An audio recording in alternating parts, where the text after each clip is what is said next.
Müasir texnologiyalar dövründə innovativ ideyalar təkcə peşəkar mütəxəssislərdən deyil, məktəblilərdən də gəlir. 8-ci sinif şagird olmağına baxmayaraq Asim hazırladığı mobil tətbiqlə məşhur olmağı bacarıb. Onun yaratdığı Asim Chat adlı tətbiq istifadəçilərə bir-biri ilə yazışmaq, qruplar yaratmaq və şəkillər paylaşmaq imkanı verir.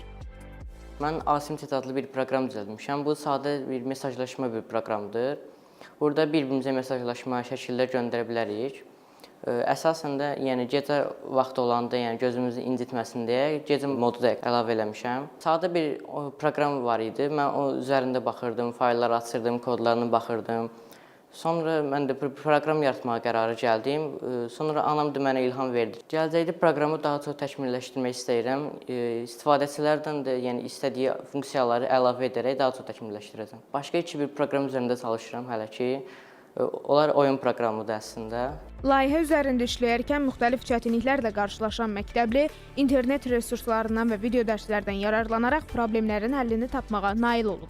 Asim kiçik yaşlarından belə işlərə həvəsi var idi. Texnologiya işlərinə, kompüterə həvəsi çox idi. Məişət əşyalarına, yəni kiçik yaşlarından həvəsi var idi. Belə oyuncaq aldıqda Asimə üçün o dəqiqə başlayırdı söküb baxmağa ki, bunun içi mexanizması necə idi. Bir ana olaraq məni çox sevindirdi. İnanmırdım. Proqram işləyəndə isə həqiqətən çox sevindim ki, yəni övladım belə bir iş bacarıb. Asimin məqsədi gələcəkdə daha faydalı proqramları hazırlamaq və texnologiya sahəsində uğurlar qazanmaqdır.